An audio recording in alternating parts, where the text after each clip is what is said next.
Vamos por el mundo cantando alabanzas, diciéndole a todos que Jesús nos cambió y que un día nos iremos con Él a la gloria. Se puede cambiar en el nombre de Cristo y dejar todo aquello que no sirve de nada y empezar una vida llena de Dios, llena de amor.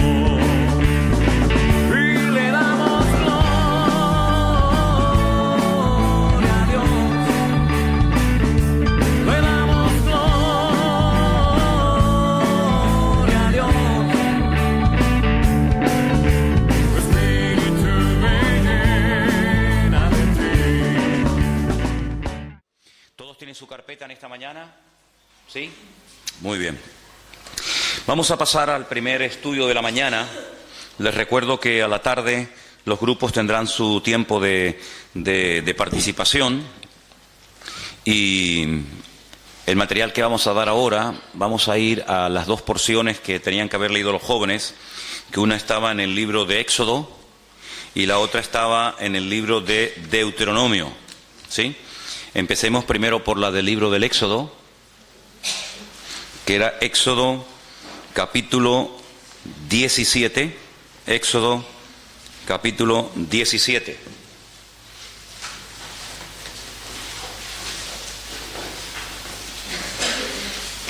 Les recuerdo, yo después a los grupos les daré unas preguntas para que trabajen sobre ellas. Y a la tarde, cuando les toque a las 4:00 compartir, pues ustedes sepan de qué es lo que tienen que hablar, ¿vale? Entonces nos vamos al libro de Éxodo, el capítulo 17, del versículo 8 en adelante, ¿sí?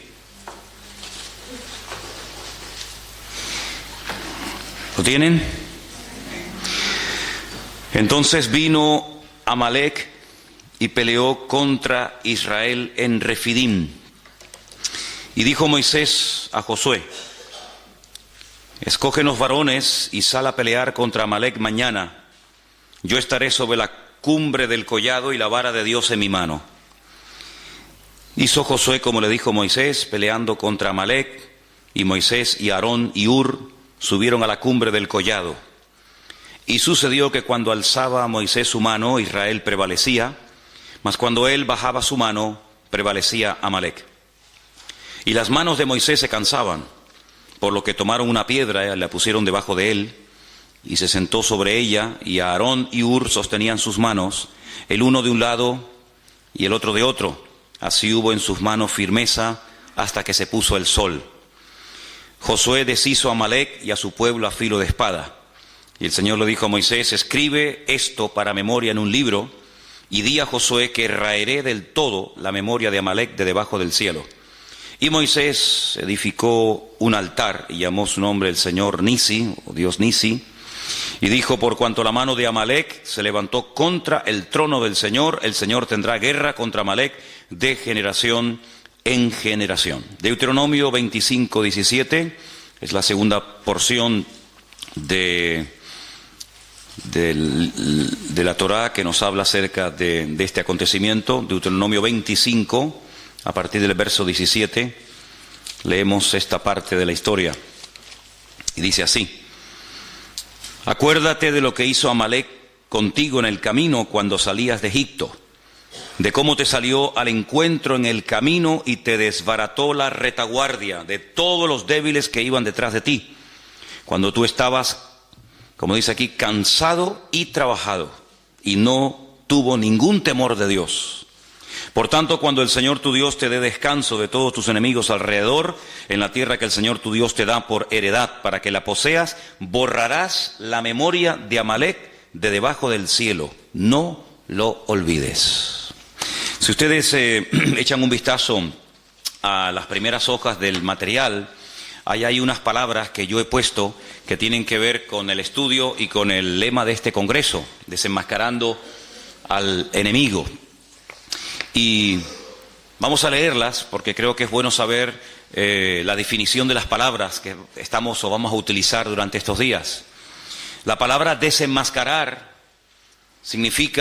tiene varios significados. Primero es quitar la máscara o el antifaz de alguien. Creo que eso está claro, ¿no?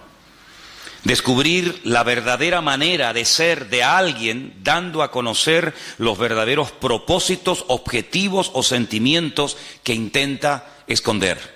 Ya es un poquito más extensa y más profunda la definición de desenmascarar. Tercero, desenmascarar es también descubrir la esencia o la identidad de algo o de alguien. Cuarto lugar, desenmascarar también es hacer pública la realidad oculta de una persona o cosa, la realidad que está oculta. Sinónimos de la palabra desenmascarar, pues descubrir, destapar, revelar, mostrar, denunciar, etc. Hemos dicho que lo que queremos es desenmascarar al enemigo. Entonces por eso pienso que es bueno también leer la definición de la palabra enemigo.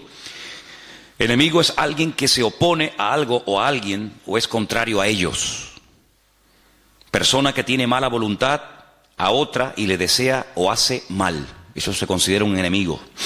En tercer lugar, el enemigo es el contrario en la guerra. Es contra quien se pelea, no contra el amigo. Cuarto lugar, enemigo es la persona o grupo que se opone a otro, sea por sus ideas, pensamientos o actividades o por cualquier otro motivo. Sinónimos de la palabra enemigo: adversario, que también aparece en la Biblia, contrario, rival, contrincante, oponente, está mal escrita, es oponente, etc. Hemos leído la palabra retaguardia, hay que saber lo que estamos hablando. La retaguardia es la parte de un ejército o de una fuerza desplegada que avanza en la parte trasera o que se mantiene más alejada del enemigo. Retaguardia es también la zona más alejada del frente de toda zona ocupada por el enemigo. Sinónimos de retaguardia: detrás, posterior, cola, final, etc. Desbaratar significa deshacer o arruinar algo. Sinónimos de la palabra desbaratar: desordenar, dilapidar, desorganizar, desarreglar, etc. Vamos a tener en la mano o ahí al alcance la página que dice arriba Amalek y Amán. Esa es la primera que vamos a estar leyendo en esta mañana, ¿sí? Amalek y Amán.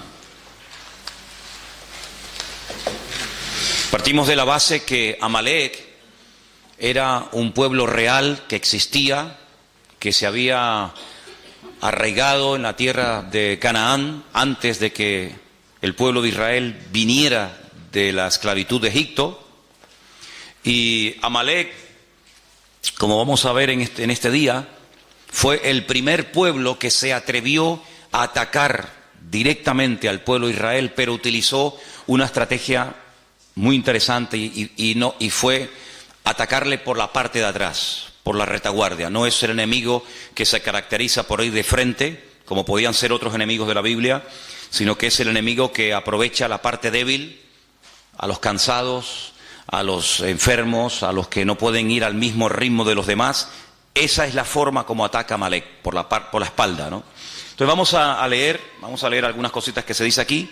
Vamos a ir metiéndonos en el estudio de esta mañana. Amalek es esa nación que ha intentado destruir al pueblo de Israel a lo largo de su historia. En términos físicos, Amalek es una nación de individuos que odian a los judíos con un odio violento y mortal. Pero cualquier fenómeno físico tiene una raíz espiritual. Todo fenómeno físico no es más que una fuerza espiritual que se manifiesta en el mundo. Hemos dicho en más de una ocasión que lo natural en muchas ocasiones es un reflejo de lo espiritual. Cuando tú vas, por ejemplo, caminando y ves tu sombra en el suelo, la sombra no eres tú, la sombra es un reflejo de lo que tú realmente eres. Pero lo que vemos es la sombra, pero lo que vemos es un reflejo de lo que no se puede ver, ¿de acuerdo? Entonces, cuando ocurre algo en el mundo natural, El hombre que no tiene el Espíritu de Dios no puede interpretar, no puede leer, ni siquiera se percata de que detrás de ese fenómeno aparentemente normal, algo que ocurrió como producto de la casualidad o como una intervención de la naturaleza, pues él no sabe leer lo que está pasando, ¿no? Detrás de una situación, detrás de una guerra o detrás de cualquier situación. Sin embargo, queremos insistir en esto. Para nosotros los creyentes, los acontecimientos aparentemente normales y naturales de la vida tienen una lectura diferente, una lectura, digamos, también de tipo espiritual, porque lo natural es un reflejo de lo espiritual. Entonces, el apóstol Pablo, que era conocedor de esta gran verdad que estamos diciendo en esta mañana, cuando él escribe la primera carta a los hermanos de la iglesia de Corinto, les dice que cuanta cosa ocurrió en el Antiguo Testamento, desde que salieron de la tierra de Egipto hasta que llegaron a la tierra prometida, dice, todo aquello fue una especie de sombra, todo aquello es un ejemplo natural de lo que está ocurriendo en el mundo espiritual y sobre todo en el tiempo en el cual vivimos nosotros hoy en día. Los enemigos naturales que tuvo que enfrentarse Israel, como los amalecitas, los amorreos, los jebuseos, etcétera, pues simplemente son un ejemplo, un botón de muestra objetivo, visible, de esos enemigos espirituales con los cuales tendría que enfrentarse el pueblo de Dios a lo largo de la historia. El faraón es un tipo de Satanás. Moisés es un tipo de Cristo, el personaje, el instrumento que el Señor utiliza para liberar, para sacar de la esclavitud al pueblo de Israel. La tierra prometida es un ejemplo de nuestra nueva vida en Cristo, de cómo podemos disfrutar de una libertad, cómo podemos servir y conocer al Señor, etcétera, etcétera. Así que todo lo que vamos a estar viendo acerca de Amalek, si bien es cierto que ocurrió realmente y hubo un pueblo que existía que se llamó Amalek, Amalek es el tipo. Hay dos figuras de dicción muy importantes en la Biblia, las iremos estudiando Dios mediante ahora en estas clases de hermenéutica que hemos comenzado. Y una es el tipo y otra es el antitipo. El tipo es lo que prefigura, lo que anticipa lo que va a suceder en el futuro. Y cuando tú ves el cumplimiento de ese tipo en la persona real o en el acontecimiento real, eso es el antitipo, ¿vale? Entonces, Amalek es un tipo de todos los enemigos que a lo largo de la historia se enfrentarían no solamente con el pueblo de Israel, sino con todos los creyentes en el Dios de Israel, ¿vale? Seguimos leyendo el párrafo número 2, así que quédate con esto. Todo fenómeno físico no es más que una fuerza espiritual que se manifiesta en el mundo. Amalek representa, por lo tanto, esa fuerza que desea destruir al pueblo de Dios y a su destino, su propósito. Ahora, ¿qué fuerza espiritual es la que representaba en su momento el pueblo de Israel? ¿Por qué tanto empeño en destruir a ese pueblo? Porque el pueblo de Israel tenía el deber de la presencia de Dios en el mundo. Era el único pueblo en aquel momento que existía monoteísta de la tierra, y Dios le dijo en cierta ocasión a ellos que ellos iban a ser sus testigos. Todos los pueblos que en aquel tiempo existían, todos absolutamente, salvo el pueblo de Israel, eran politeístas. Hay una lista enorme en la Biblia de dioses que se adoraban en aquel tiempo: Quemos, Milcón, Moloc, Baal, Astarot, Astarte y tantos, ¿va? El único pueblo que tenía la creencia en un único Dios, creador del cielo, de la tierra y de todo lo visible, era el pueblo de Israel. Por lo tanto, si a un enemigo se le ocurría, como el caso de Amalek, atacar y destruir al pueblo de Israel, automáticamente la tierra quedaría sin testimonio. La tierra quedaría sin un botón, sin un punto de referencia de que había un Dios único y verdadero, que en aquel momento la obligación de Israel era proclamarlo y anunciarlo a los cuatro vientos sobre toda la faz de la tierra. Por lo tanto, cuando leemos, y lo hemos hecho en esta mañana, que Amalek realmente a quien ataca es al trono de Dios, pues uno puede darse cuenta de que el objetivo final de Amalek no solamente era destruir físicamente a una serie de personas llamadas en aquel tiempo el pueblo de Israel o judíos, sino que el objetivo de Amalek era que en la tierra no hubiera testimonio de que un día hubo un Dios que creó el cielo, la tierra, las naciones, los peces, al hombre, etcétera, etcétera, y por lo tanto es como si hubiera matado a Dios. La existencia de Dios queda borrada. No hay testimonio, no hay vestigio en la historia de que hay un Dios creador, porque el único pueblo que lo representaba y creía en él y le honraba y le servía era esta gente. Al desaparecer, al destruir a este pueblo, automáticamente ya a Dios no se le ve por ninguna parte. Entonces, por eso cuando leemos que Amalek se levanta contra el trono de Dios, la palabra, la expresión trono de Dios representa su soberanía, su dominio, su majestuosidad, su presencia, su existencia en el mundo. Eso es lo que significa el trono de Dios, ¿de acuerdo? Fijaros que, por ejemplo, antes de Amalek, Satanás, vamos a leer esas porciones también seguramente en esta mañana, Satanás, él lo que intenta es destronar a Dios. No solamente quitar a Dios de en medio, sino que no se hable de Dios, de su existencia, de su obra, y de esa manera, pues el mundo queda a la deriva, como un barco sin timón. No hay presencia de Dios, no hay testimonio de Dios, por lo tanto comamos y bebamos, que aquí no pasa nada. Ese es el objetivo de Amalek. Los testigos dan testimonio de aquello que no puede ser visto. Eso es un testigo, una persona que cuando algo ha ocurrido y ellos lo han podido ver, son llamados. Eso es fundamentalmente la función de un testigo. Si algo está presente o es evidente, son totalmente innecesarios los testigos. Esto es solo cuando la cosa o suceso no puede ser percibido directamente, entonces es cuando se llama a los testigos. ¿Usted estuvo allí? ¿Usted vio que él le atacó? ¿Y qué dijo? ¿Usted lo vio? ¿Y cómo fue? ¿Y cómo no fue? ¿Y cuántos eran? ¿Y a qué hora era más o menos? Eso es lo que hace un testigo. Si en lo que el testigo va a decir es evidente y es visible, la presencia de los testigos es totalmente innecesaria. Por lo tanto, como la presencia del Señor, la soberanía del Señor era un concepto abstracto, invisible, tenía que haber una presencia visible, en este caso era el pueblo de Israel, que diera testimonio de que cada vez que la gente levantaba la cabeza y veía un pájaro cruzar por el cielo, ese pájaro no salió de la nada, sino que detrás de ese pájaro hay un creador que lo diseñó, que lo formó y que ahí lo puso. Y detrás de esa estrella, y detrás del sol, y detrás de la luna, y cuando paseamos por el campo y vemos las flores y los animales, etcétera, etcétera, ellos eran los únicos testigos en aquel tiempo de todo esto.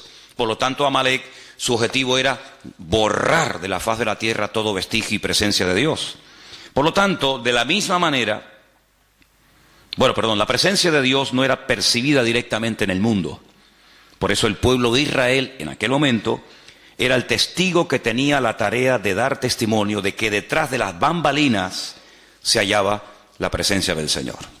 Si ellos callaban, automáticamente Dios quedaba mudo en el mundo. Digamos en cierto sentido que Israel en aquel momento era la boca de Dios, era el testigo de Dios que podía decirle al mundo que detrás de la creación había un creador y un diseñador.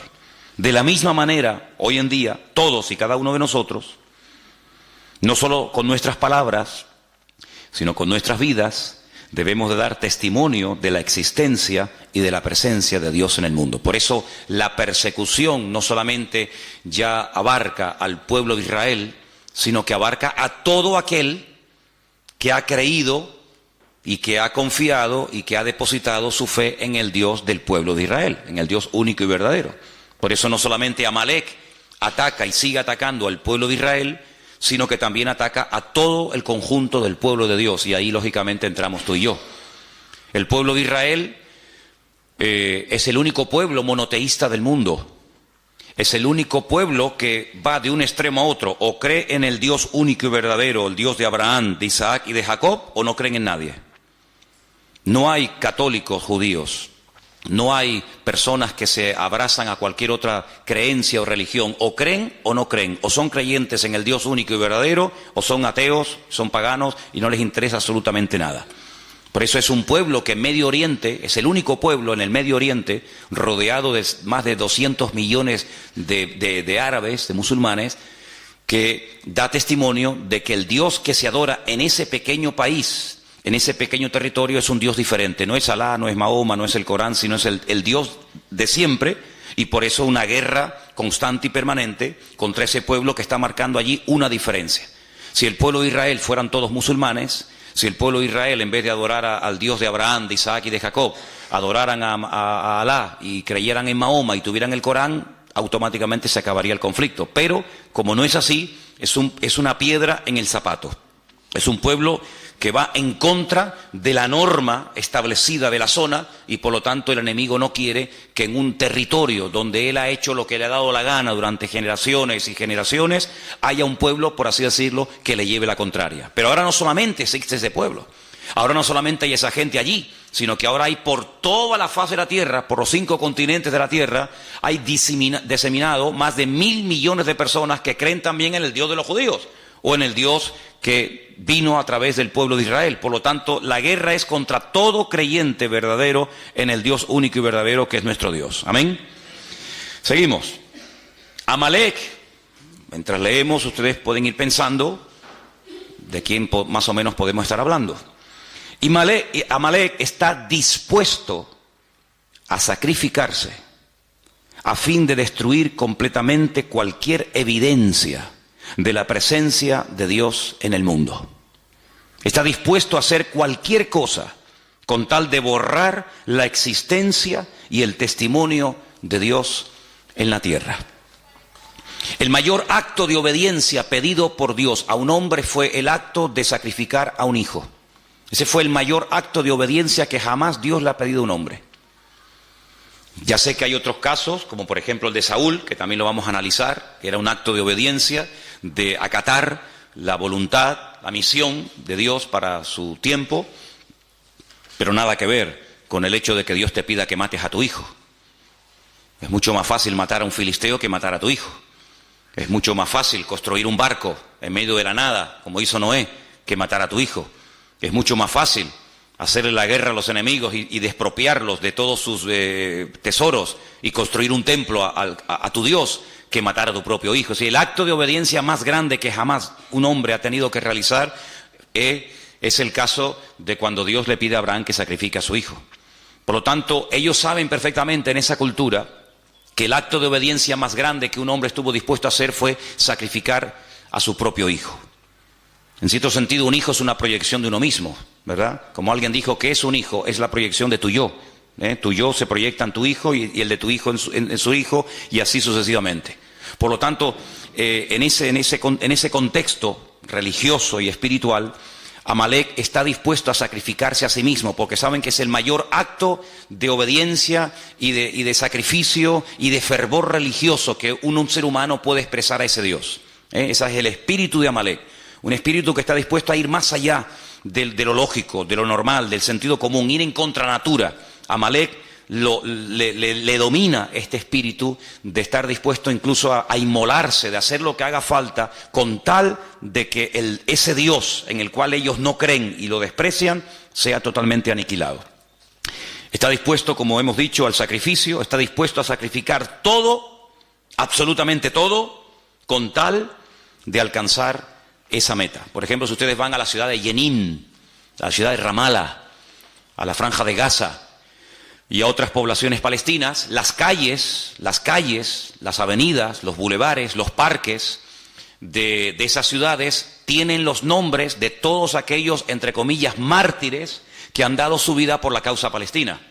Es decir, cuando una persona va, por ejemplo, a Jerusalén o a cualquier otra ciudad de ese país y se inmola, o de cualquier otro país, el nombre de ese asesino, el nombre de ese criminal, pues automáticamente recibe pues un reconocimiento en la ciudad de donde ha nacido. Se le pone en la calle el nombre del mártir fulanito de tal.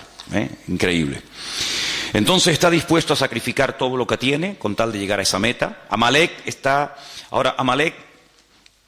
es la distancia, ahora entramos en otro concepto, es la distancia entre lo físico y lo espiritual. En ese espacio, ese es el terreno donde él vive y se mueve como pez en el agua. Y está dispuesto a sacrificar su vida para defender ese espacio. Es como, por ejemplo, cuando un perro está en su territorio, salvo el mío, es capaz de hacer lo que haga falta con tal de defender su territorio. Por eso los machos marcan el terreno como diciendo, esto es mío, ¿vale? Satanás también tiene territorios marcados, señalados, donde él cree que ahí puede hacer lo que quiera. Y coloca a sus instrumentos, sea Amalek o sea quien sea. Y está dispuesto a defender ese territorio a muerte. Por eso cuando el apóstol Pablo, y leeremos esta porción en el día de hoy, en Efesios capítulo 6, él habla de espíritus territoriales, no solamente de demonios que en un momento determinado individualmente pueden afectar o enfermar a personas, o debilitarlas, o incluso hasta matarlas, enajenarlas, como el caso también del endemoniado gadareno, sino que incluso marca territorios, marca zonas, ciudades, países, donde considera que él es el dueño, ¿verdad? El príncipe de la potestad del aire, principados, potestades, gobernadores de las tinieblas de este siglo, huestes espirituales de maldad, etcétera, etcétera. Entonces, en un sentido profundo, el significado de esta batalla entre Amalek y el pueblo de Dios es que ellos luchan contra Dios y contra su presencia en el mundo. Esta es la raíz de todas las batallas y de todas las guerras. Así de claro. Vamos a leer algunos versículos en esta mañana. Voy a pedir a algunos de ustedes que me ayuden. Por ejemplo, vamos a leer en 2 de Timoteo 4:7, 1 de Pedro 5:8. Entonces, leamos esos dos versículos antes de seguir adelante en esta mañana. Repito, 2 de Pedro 4:7, perdón, 2 de Timoteo 4:7 y también 1 de Pedro 5:8. ¿Quién tiene Timoteo? ¿Sí? Vamos. He peleado la buena batalla, he acabado la carrera, he guardado la fe. Pablo es el autor bíblico que más términos militares utiliza en sus cartas. Casco, espada, yelmo, guerra, soldados y cantidad de términos típica y puramente militares. Habla de guerras, habla de batallas, habla de enemigos. Y es que Pablo tenía una percepción del mundo espiritual muy clara, muy clara. Y por eso él dice al final de su carrera, al final de su ministerio, que él lo que realmente ha hecho a lo largo de su existencia es pelear la buena batalla. Si él no ha estado de rositas, él no ha estado de vacaciones, él no ha estado pegándose la gran vida, sino que él ha sido un guerrero. Él llegó incluso a decir, yo traigo en mi propio cuerpo, físicamente hablando, marcas de las pedradas, del martirio, de los zarpazos de los leones, de lanzas, en fin, de tantas y tantas cosas. Porque Pablo compara la batalla espiritual del creyente con una auténtica guerra. Y el campo de batalla nuestro hoy en día es el mundo. Y por eso el apóstol Pablo, cuando describe la realidad de la vida cristiana, la describe como una persona que está continuamente en guerra, como un soldado, y por eso utiliza los términos que acabo de mencionar, ¿no? El apóstol Pedro habla acerca de que tenemos todos un enemigo en común. Y ese enemigo lo compara a un animal. ¿Quién tiene, por favor, según 1 de Pedro 5:8, Sonia? Dice, sed sobrios y velad, porque vuestro adversario el diablo, como león rugiente, anda alrededor buscando a quien devorar. Vuestro adversario es una realidad.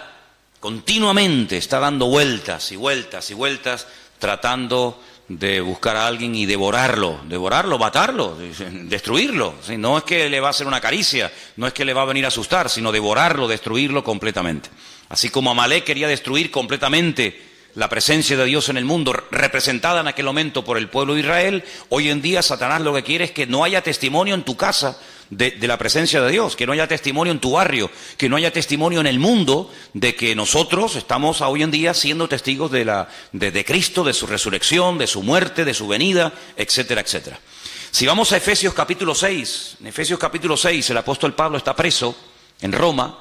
Él escribe desde la cárcel 4 cartas, se conocen como epístolas de prisión, y en Efesios, el capítulo 6, estando él preso en Roma, seguramente ya a punto de morir, escribe 4 cartas. Una de ellas es la carta a los Efesios, otras a los Filipenses, y en esta concretamente, en el capítulo 6, verso 10, el apóstol Pablo habla en estos términos clarísimos. Por lo demás, hermanos míos, fortaleceos en el Señor y en el poder de su fuerza. Vestíos de toda la armadura de Dios, para que podáis estar firme contra las acechanzas del diablo. Porque no tenemos lucha contra sangre y carne. Esa era la guerra que llevaban los romanos en el mundo, contra ejércitos, personas, seres humanos. Sino que nuestra lucha es, fíjense, contra principados, viene de príncipes. Hay príncipes en el mundo espiritual. En el mundo de las tinieblas hay gente que tiene el galón, que tiene ¿cómo es? El título de ser un príncipe, ¿sí? Como en el ejército hay generales y comandantes y tenientes y subtenientes y sargentos. En el mundo espiritual no todos los demonios, no todos los ángeles que cayeron el día de la rebelión de Satanás en la presencia del Señor, ¿verdad? Antes de la creación de Adán y Eva, no todos son iguales. Hay algunos que son auténticos príncipes y hay otros que son, como dice aquí, príncipes de las potestades contra gobernadores. Otros tienen, ¿verdad?, el rango de gobernador de Santa Cruz, gobernador de cualquier otro lugar, gobernadores de las tinieblas de este siglo, huestes espirituales de maldad en las regiones celestes. Y ante este panorama, ante esta descripción del mundo espiritual, que no es ciencia ficción ni mitología griega, sino es Biblia, ¿qué podemos hacer? Porque además ellos juegan con una ventaja sobre nosotros, entre comillas, y es que ellos nos ven a nosotros, pero nosotros, salvo raras excepciones, no los vemos a ellos. Entonces, defenderte contra un enemigo que ves, que sabes por dónde viene y por dónde va, pues no es tan complicado. Pero defenderte contra un enemigo que no sabes si está por detrás, por delante, arriba o abajo, pues es mucho más complicado, ¿vale? Entonces, fíjate aquí que el remedio para todo esto es el siguiente: pónganse toda la armadura de Dios, así de claro. Tomen toda la armadura de Dios. ¿Para qué? Para que podáis resistir en el día malo. En el día bueno no hay que resistir nada. En el día bueno lo que hay es que gozarse. Este es el día que creó el Señor. Gocémonos y alegrémonos en él, decía el salmista. Pero la armadura es para el día malo. Entonces, cuando resistas el día malo, podrás acabar todo y estar firme. Estad pues firmes, ceñidos vuestros lomos con la verdad, vestidos con la coraza de justicia. Era la parte del cuerpo del centurión romano que había que proteger tremendamente. ¿Por qué? Porque la coraza te protegía de los pulmones y el corazón, órganos vitales. Calzados los pies con el apresto del Evangelio de la paz. Napoleón decía que se puede ganar o perder una guerra según el calzado que uses. Es como un rally o como una carrera de motos, una carrera de Fórmula 1. Los expertos saben que el mejor coche del mundo, la mejor escudería del mundo puede perder un mundial por haber escogido mal una rueda. Tenían que haber escogido un tipo de rueda blanda, dura, lo que sea, y se equivocaron y era el mejor coche, como el más poderoso, el más potente, el más cilindrada, pero escogieron mal. Entonces Napoleón decía que tenían que cuidar sumamente el calzado de los soldados romanos, en este caso de los soldados franceses, porque sabía que una guerra se puede perder con un mal calzado. Y el Señor dice que el mejor calzado que podemos utilizar es el apresto del Evangelio. Caminar guiados por la palabra de Dios. Lámparas a mis pies tu palabra, lumbrera mi camino. Sobre todo, todo esto es importante, pero sobre todo, dice aquí, tomad el escudo de la fe. Había dos tipos de escudo, uno que era redondo, que era cuando se estaba de guardia, y un escudo que era muy alto, que te llegaba casi desde la barbilla hasta los tobillos, y era el que se llevaba al combate. Entonces cuando lanzaban las flechas, se lo ponían así y se tapaban y las flechas golpeaban y no caían, ¿no?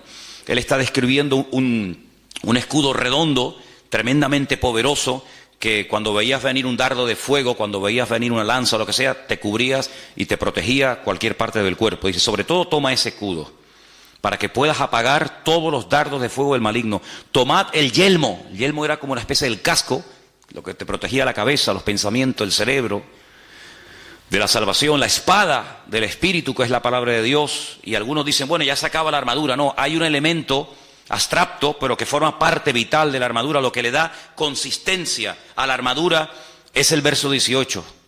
Lo que hace que la armadura no se caiga ni te quede grande es lo que dice el verso 18. Orando en todo tiempo, con toda oración y súplica en el Espíritu, velando en ello con toda perseverancia por todos los santos. Y Pablo era una persona muy preparada, muy competente, con un conocimiento alucinante del Señor, tanto teórico como práctico, pero él sabía que sin el respaldo de la oración no podía ir ni de aquí a la esquina, porque él llegó a decir que no tenemos que ignorar las maquinaciones del enemigo. Él fue el que dijo aquella frase que todos conocemos, ¿no? Que Satanás es capaz de incluso hasta de disfrazarse y te hace creer que te estás entrevistando o te está trayendo un mensaje, un ángel de luz, un ángel del Señor, y resulta que te está hablando un demonio, ni te enteras. Entonces Pablo dice, hay que orar para que el Señor nos dé discernimiento y para que no nos dejemos seducir ni arrastrar por sus mentiras y por sus engaños, ¿verdad? Así que toda esta guerra espiritual que Pablo describe la podemos ver en lo físico y lo podemos ver en lo natural, sobre todo en este enemigo terrible que es el pueblo de Amalek. Sigamos leyendo la segunda página. Dice que Amalek significa tinieblas y el florecimiento del mal. Ahí es donde Amalek se mueve como pez en el agua, en la oscuridad, en la ignorancia, en las tinieblas. El fin de Amalek significa la destrucción del abismo, del distanciamiento entre Dios y el mundo, pero también la restauración de la cercanía que revela la presencia y la obra de Dios por medio de Cristo en el mundo. Mientras estemos en esta vida, estaremos en guerra. Mientras estemos vivos, tenemos que estar velando y orando, como se decía en esta mañana, porque no estamos aquí de paseo, sino estamos aquí para dar testimonio, estamos aquí para hacer luz, para marcar una diferencia, y Satanás va a hacer todo lo posible por evitar que nosotros cumplamos con nuestro objetivo. Ahora, volvamos a la porción de Éxodo en esta mañana, porque una de las cosas que tenemos que tener presente en nuestra vida cuando estudiamos un pasaje es ver de dónde viene esa historia, cuáles son los capítulos anteriores. Y vamos, por ejemplo, vamos en Éxodo, ¿verdad? Vamos al capítulo 15. En Éxodo capítulo 15, ustedes se van a dar cuenta de que uno de los problemas que generalmente, de vez en cuando, Israel tenía era falta de agua. Ellos estaban en pleno desierto. El agua en el desierto es oro. Por lo tanto, cuando faltaba el agua, el problema era terrible. El estado de ánimo de la gente cambiaba. La gente era diferente cuando había agua que cuando no había agua. La murmuración ni aparecía en el campamento mientras las necesidades materiales, sobre todo de agua, estaban cubiertas. En el momento en el que faltaba agua, o en el momento en el que faltaba comida, en el momento en el que lo material faltaba, automáticamente la espiritualidad del pueblo pegaba un bajón, surgía la carnalidad, y aquella gente que hace 2 días estaban alabando a Dios después de cruzar un mar y profetizando y glorificando al Señor, se olvidaban de todo aquello simplemente, digo simplemente entre comillas, cuando faltaba el agua. Por eso ustedes van a darse cuenta de lo valorado, del valor tan grande que tenía el tema del agua. La mayoría de los salmos donde aparece la palabra agua se escribieron en el desierto. Por ejemplo, el número 1, bienaventurado el varón que no anduvo en consejo de malos, y habla de cómo será como un árbol plantado junto a corriente de agua. Mi alma tiene sed del Dios vivo, y tantos salmos que hablan del agua. Era un elemento tremendamente valorado. Bueno, pues en el capítulo 15, del versículo 22 al versículo 27, encontramos una parada de las tantas que hizo el pueblo de Israel antes de llegar a la tierra prometida. Encontramos una parada donde encontraron agua. Sí, había agua, pero no se podía beber. Entonces, ¿para qué la queremos? Ellos se pararon en un lugar que en hebreo se llama Mará. Mará significa amargura. Vamos a leer el pasaje para que nos demos cuenta qué cosa tan interesante ocurrió aquí. Hizo Moisés que partiese Israel del Mar Rojo. Salieron al desierto de Shur, anduvieron 3 días por el desierto sin hallar agua. Llegaron a Mará y no pudieron beber las aguas de Mará porque eran amargas. Por eso le pusieron el nombre Mará, o Mara, amarga. Entonces, ¿qué ocurre? Ese pueblo que salió cantando, danzando y profetizando del Mar Rojo comienza a murmurar contra Moisés y le dice: ¿qué hemos de beber? Moisés clamó al Señor y el Señor le mostró un árbol, lo echó en las aguas y las aguas se endulzaron, y allí le dio estatutos y ordenanzas y allí los probó. Eso es lo importante. Esto es una prueba. Yo quiero ver cómo reacciona el pueblo ante la primera. Esta es la primera dificultad con la que se encuentra Israel cuando sale de Egipto. Vendrían otras, pero esta es la primera. Habéis visto la gloria mía en Egipto. Habéis visto cómo el faraón murió habéis visto cómo el ejército del faraón fue destruido, habéis visto el mar rojo abierto. A ver ahora cómo reaccionan, porque ya sé cómo reaccionan en la alegría, ahora en la adversidad, a ver cómo reaccionan, pues como se esperaba, ¿no? Con murmuración. Y dijo, si oyeres atentamente la voz del Señor tu Dios, e hicieres lo recto delante de sus ojos, y dieres oído a tus mandamientos, y guardares sus mandamientos, sus estatutos, ninguna enfermedad de las que envié a los egipcios, te enviaré a ti, porque yo soy el Señor, tu sanador. Llegaron a Elim, donde dice que había 12 fuentes y 70 palmeras, y acamparon allí junto a las aguas. Si los lleva a Mara, no pueden beber el agua, es amarga. El Señor les muestra un árbol, que es tipo de Cristo, de cómo endulza la vida, de cómo endulza las aguas. Allí los prueba, le da estatutos, le da leyes y dice, ok, ya veo cómo reaccionan cuando no tienen agua. Vamos a otra parada, los lleva a Elim, y en Elim dice que había, hasta el día de hoy, en Elim siguen habiendo las palmeras que menciona aquí, 70 palmeras y 12 fuentes de aguas. Dice la Biblia que Moisés llegó a tener 70 ancianos. Una palmera para cada anciano. Si debajo de cada palmera, y no solamente se refiere a una palmera en singular, sino a un grupo de palmeras, ¿verdad? Para cada anciano. Y 12 fuentes de agua, para que cada tribu tenga su propia agua y no tenga que depender de este, ni el otro del otro, sino que cada uno tenga su propia fuente de agua. Y es interesante notar, si me pueden acercar un segundito la pizarra para ponerla aquí. Miren, dice que allí el Señor les da una promesa tremenda. La promesa que el Señor les da allí es una promesa, gracias, así mirándola para allá. La promesa que el Señor les da a esta gente es que si ellos se comportan y obedecen al Señor y no meten la pata y se someten al Señor y piden perdón y llevan una vida, digamos, correcta, pues ninguna enfermedad les afectaría. Ahora, si un día hacemos un estudio detallado de cuántas enfermedades menciona la Biblia, nos quedamos asombrados. Porque incluso en los tiempos en los que el Señor le dio la palabra al pueblo de Israel, había enfermedades que no existían.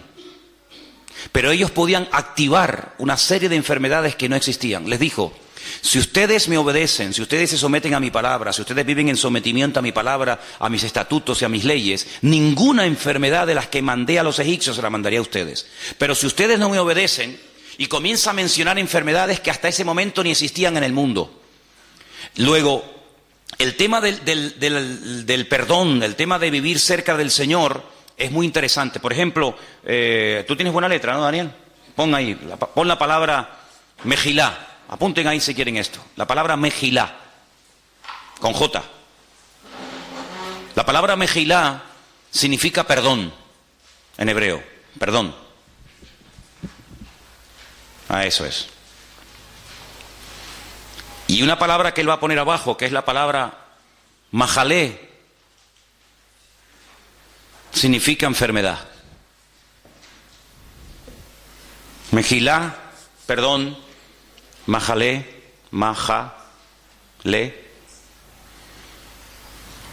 enfermedad.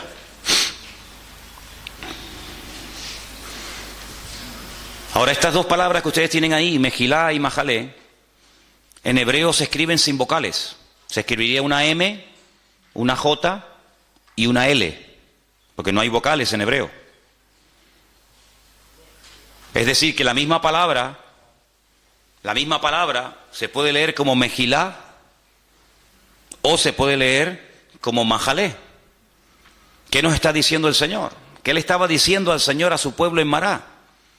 Si ustedes me obedecen, si ustedes se someten a mis estatutos y a mis leyes, si ustedes realmente viven una vida de perdón, ninguna enfermedad les afectará a ustedes. Hay un antídoto divino y sobrenatural contra la enfermedad, y es vivir sometido a la voluntad de Dios. El otro día leí un artículo tremendamente interesante.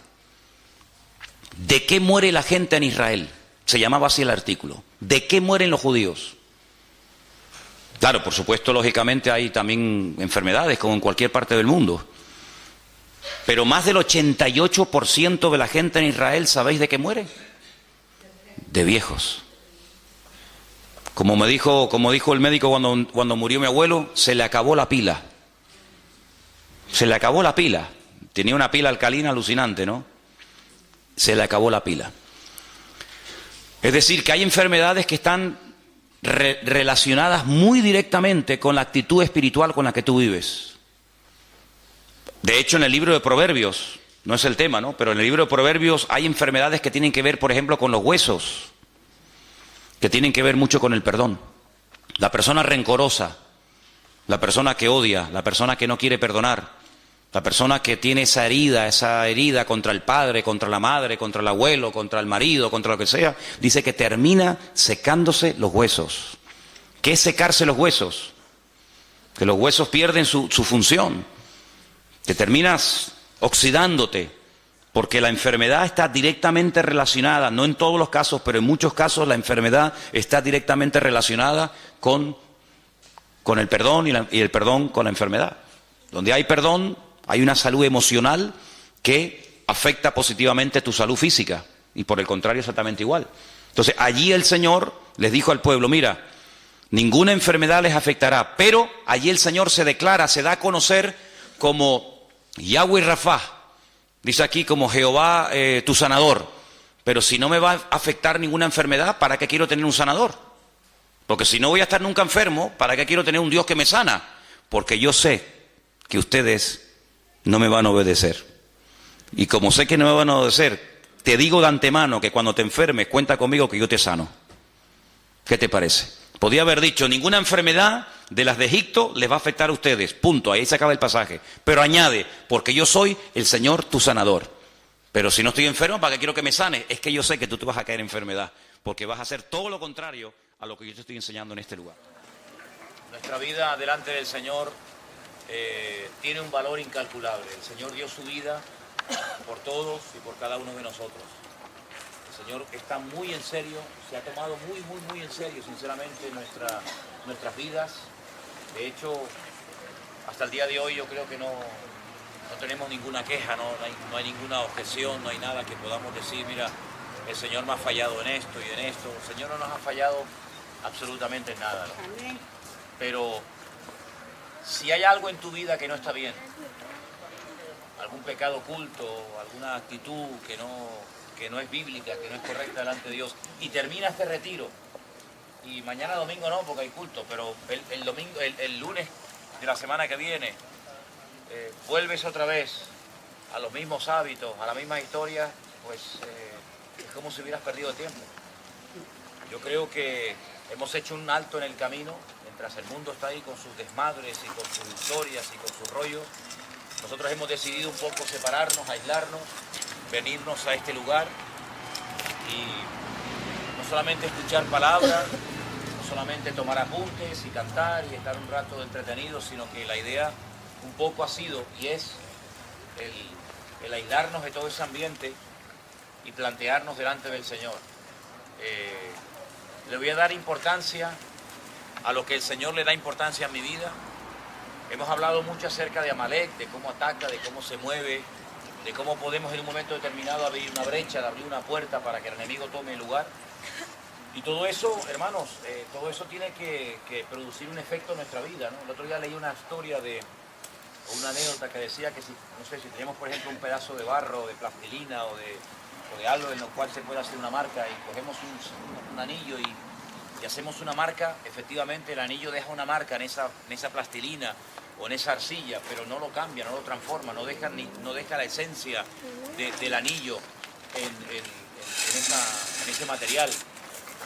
Y lo que no puede ser es que en nuestra vida el Señor venga, nos hable, nos confronte, nos exhorte, nos enseñe, nos empuje, etcétera, pero que después volvamos otra vez a lo mismo, ¿no? Yo pienso que sería una pérdida de tiempo y una auténtica desgracia el hecho de saber lo que el Señor quiere de mi vida y no hacerlo, ¿no? Y bueno, en estos días hemos estado hablando mucho acerca de un personaje llamado Amalek, que como hemos dicho ya en más de una ocasión en estos días, fue un personaje real, Era una tribu, digamos, de salvajes que vivían en la parte sur de Israel, ya lindando con la parte del desierto, llegando casi a la península del Sinaí.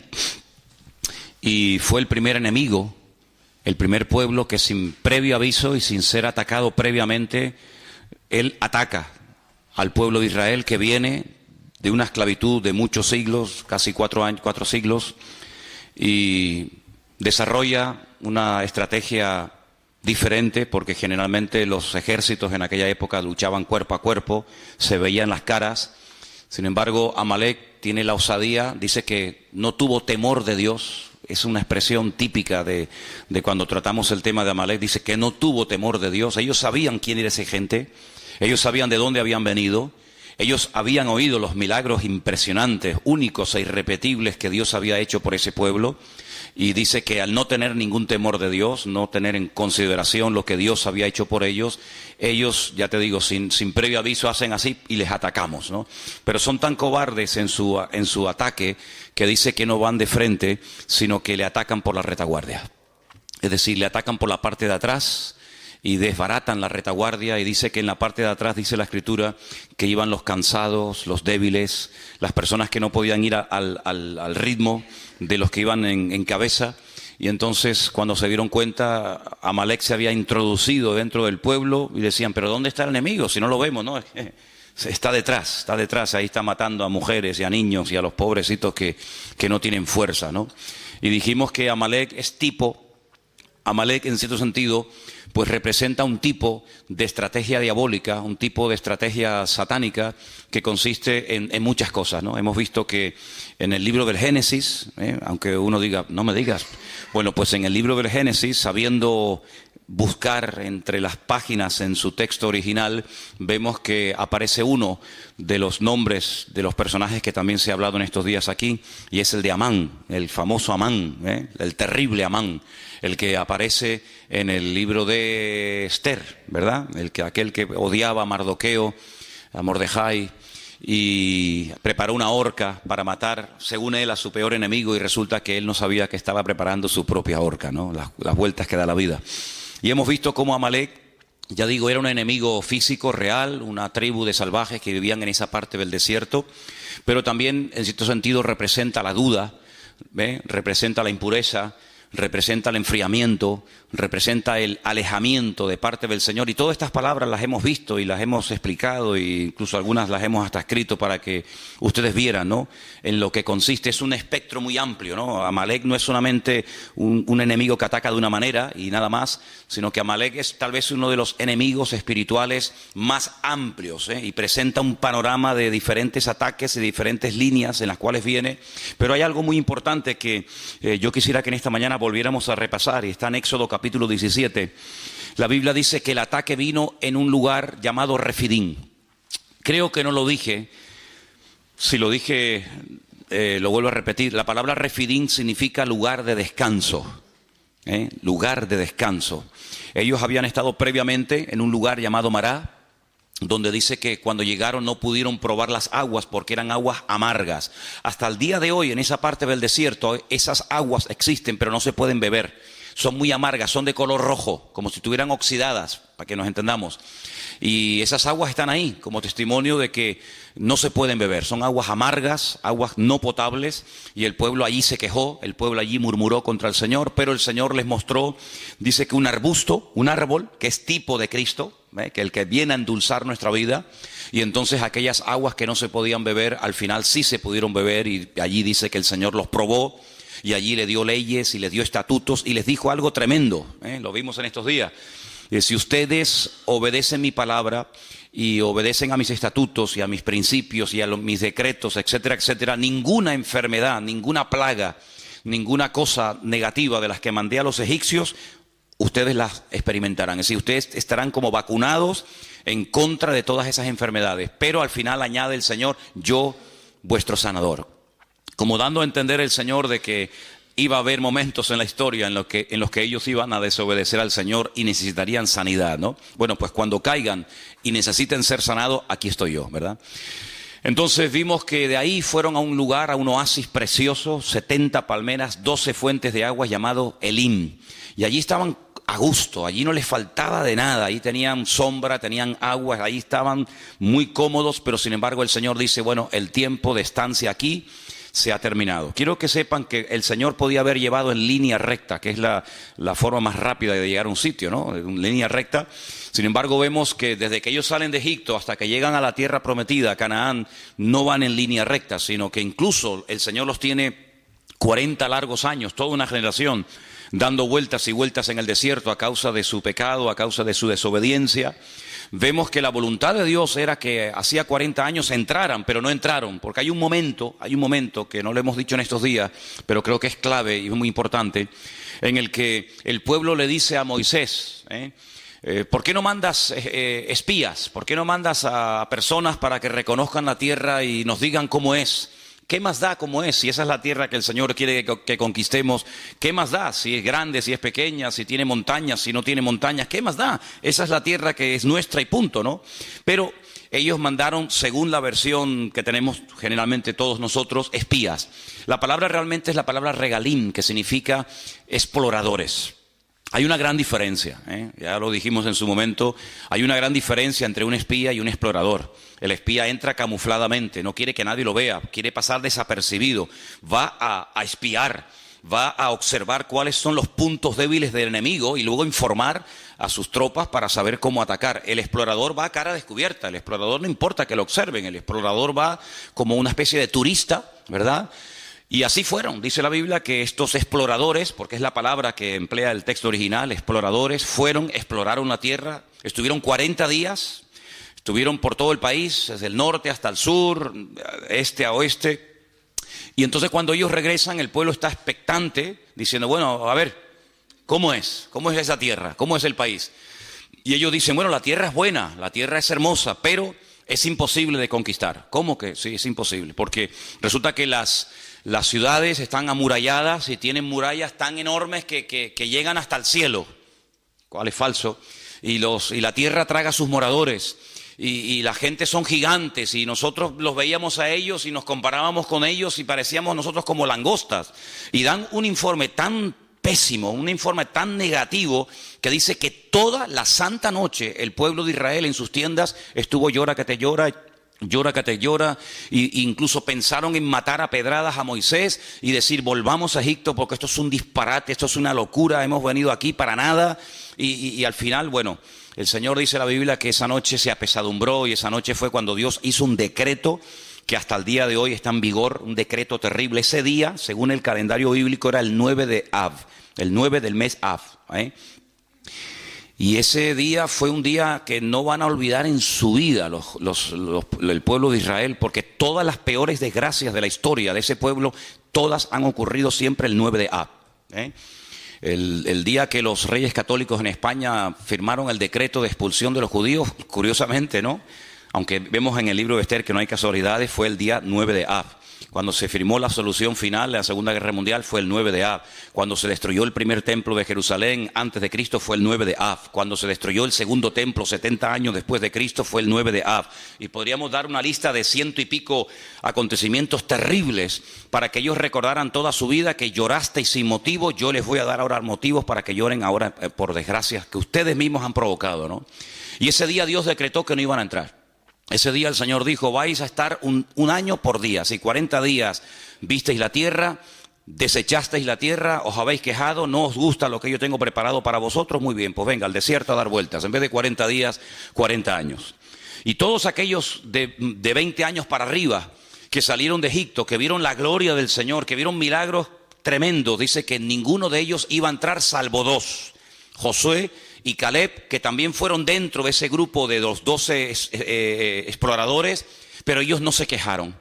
Dice, por ejemplo, que Caleb fue hacia una región donde estaban enterrados los patriarcas, la ciudad de Hebrón. En aquel tiempo se llamaba Kiriat Arba. Kiriat significa pueblo, Arba significa cuatro. El pueblo de los cuatro gigantes o de los cuatro principales. Y es que en aquel lugar hay una cueva que compró Abraham en su día, y se llama la famosa cueva de Macpela. Macpela significa la cueva de las parejas, Está en la ciudad de Hebrón. Allí está enterrado Abraham con su esposa Sara. Allí está enterrado Isaac con su esposa Rebeca, y ahí está enterrado también Jacob con su esposa con su esposa Lea. Raquel no, porque murió por el camino y no está ahí enterrada. Y hay una tradición judía que dice que también allí está enterrado Adán y Eva. Pero bueno, eso ya es harina de otro costal. La cuestión está en que cuando Caleb vuelve al pueblo, dice efectivamente, las murallas son muy altas, pero eso no es una mala señal. Si todo es como se mire, alguien dijo, el vaso está medio lleno o medio vacío. ¿Sabéis por qué las ciudades están tan amuralladas? Porque nos tienen miedo. Porque si no nos tuviera miedo, vivirían sin murallas, vivirían sin protección, vivirían sin torres de vigilancia. Pero como nos tienen miedo, han construido enormes murallas porque nos tienen miedo. Así que no se lo tomen por lo negativo, sino tómense lo positivo, ¿vale? El hecho de que ellos parezcan gigantes no es verdad, no es que sean gigantes, sino que tú, al tener una declaración de fe tan pobre y tan miserable, te ves con una bajoestima tan terrible que le das al enemigo una fuerza que no tiene. Y vemos que, por ejemplo, allí en Refidín fue donde fueron atacados porque la forma de hablar como que le dio alas, como que le dio pie al enemigo. Ahí fue allí cuando el Señor suple el agua de una forma milagrosa, pero hay un momento en el que ellos dicen, ¿pero Dios está o no está con nosotros? Si ustedes pueden, por ejemplo, leer en el capítulo 17 de Éxodo, versículo 7, dice, ¿está Dios o no está Dios con nosotros? Eso es una queja, eso es una duda, eso es poner en tela de juicio la credibilidad de Dios. El Señor le dijo, yo les voy a acompañar, no se preocupen, yo voy delante de ustedes, nadie les podrá hacer frente, a todo lugar donde vayan, mi gloria, mi presencia, yo iré con ustedes. Pero ahora dicen, ¿pero está o no está Dios? ¿Cómo que no está? Estamos dudando de la palabra de Dios, y entonces allí es donde el enemigo les ataca sin previo aviso, como les acabo de decir, y es que nuestra forma de hablar, ¿sabes?, o frena al enemigo o le da posibilidad, le da alas al enemigo para poder atacarnos. Yo decía en estos días que Dios nos va a guiar según tú has decidido ya la forma como Dios quiere que te guíes. En otras palabras, si escoges el camino de la duda y de la queja, del lamento, no te preocupes, que tendrás muchos motivos para lamentarte en el 2016. Pero si coges el camino del servicio, de agradar a Dios, no te preocupes, como dice la Biblia, porque esa es la promesa, todo te irá bien. Irás de victoria en victoria y de gloria en gloria y de triunfo en triunfo. Pero tú decides la forma como tú vas a dejar que el pastor de los pastores, el Señor Jesucristo, pastoree tu vida. Así que allí Amalek les ataca, y les ataca por la parte de atrás, donde dice que estaban los cansados, los trabajados, como dice la Biblia, los débiles. Y hay una traducción, una posible traducción que también se le podía haber dado a estos dos términos hebreos, y es a los que tenían miedo del futuro. Y tal vez dice, bueno, yo no estoy cansado, yo no estoy trabajado, yo no estoy extenuado, yo no estoy asfixiado, pero tengo ciertos temores. ¿Conseguiré trabajo? ¿No conseguiré trabajo? ¿Saldré de la crisis? ¿No saldremos de la crisis? ¿Qué pasará con el futuro de España? Esa actitud es una actitud que le da alas al enemigo, porque el pueblo de Dios tiene que hablar en fe y vivir en fe. Y hasta que no cambiemos nuestra forma de hablar, no vamos a poder cambiar nuestra forma de vivir. Y hasta que no cambiemos nuestra forma de vivir, no vamos a poder ver cosas grandes y maravillosas en nuestra vida. Albert Einstein dijo en cierta ocasión algo tremendo, y él dijo, si estamos continuamente haciendo lo mismo, no vamos a poder ver cambios y cosas diferentes. Si seguimos hablando igual, orando igual, creyendo igual, comportándonos igual, no vamos a ver cosas diferentes en nuestra vida. Por lo tanto, nuestra forma de hablar es un imán que atrae la bendición de Dios o que la aleja y que la espanta. Entonces, aquellos espías, aquellos exploradores, cuando volvieron, dijeron, sí, la tierra es buena, la tierra es maravillosa, pero vamos a ver, ¿es buena o no es buena? ¿Es la tierra que el Señor nos ha dado o no es la tierra que el Señor nos ha dado? Fíjate que dice que entre dos hombres, eso es algo increíble, pero es real, entre dos personas tuvieron que ayudarse el uno al otro para poder traer un racimo de uvas. ¿Y cuánto pesaba cada uva? Serían así como se las coge Trotsky y las revienta todas, ¿no? Dos hombres para coger un racimo de uvas. Muchachos, pero con cada uva hacías así, y te hacías un litro ahí de zumo, ¿no? Algo increíble. Y se dieron cuenta de que la tierra era impresionante, la tierra era rica, era fértil. Pero había condiciones que ellos tenían que tener en cuenta. El Señor les dijo, mira, cuando ustedes vivían en Egipto, el agua nunca faltaba, porque tenían el río Nilo, que por cierto dice la Biblia que en los últimos tiempos se secará. La lengua de Egipto se secará. Dice, pero a la tierra a la que yo voy, a la tierra a la que ustedes van y yo les envío, Es una tierra que les mandará en su momento la lluvia temprana y la lluvia tardía en base a la forma como ustedes vivan y en base a la forma como ustedes hablen. Si ustedes hablan mal, si ustedes se quejan, si ustedes se apartan de mis caminos, si ustedes se enfrían, si ustedes comienzan a adorar a otros dioses, olvídense, aquí no va a llover, aquí no hay río, aquí no es como Egipto, que movías una piedra y salía el agua por las tajeas, sino que aquí es una dependencia diaria y permanente de parte del Señor. Si hablan bien, si hay victoria, si hay bendición, la lluvia cae. Pero si ustedes, por la forma de hablar, pueden llegar a cerrar el cielo, y dice la Biblia, el cielo se volverá como si fuera de bronce. Y por eso dice la palabra que hasta para la lluvia tendría que depender de la forma de hablar. Y estamos viviendo en unos tiempos en los que es muy importante cómo hablamos y cómo actuamos y cómo vivimos y cómo reaccionamos, porque lo que no podemos hacer es reaccionar, pensar y hablar y vivir como actúa la gente del mundo. Nosotros vivimos en este mundo, pero no somos de este mundo. Nuestra mirada está puesta en un Dios poderoso, en unas promesas que son sí y amén en Cristo Jesús. Y no podemos bajo ningún concepto entrar en desánimo, en derrota, en murmuraciones y en quejas, porque eso le da alas al enemigo, y a quien tenemos que darle alas es a nuestro Dios. ¿Cuántos dicen amén?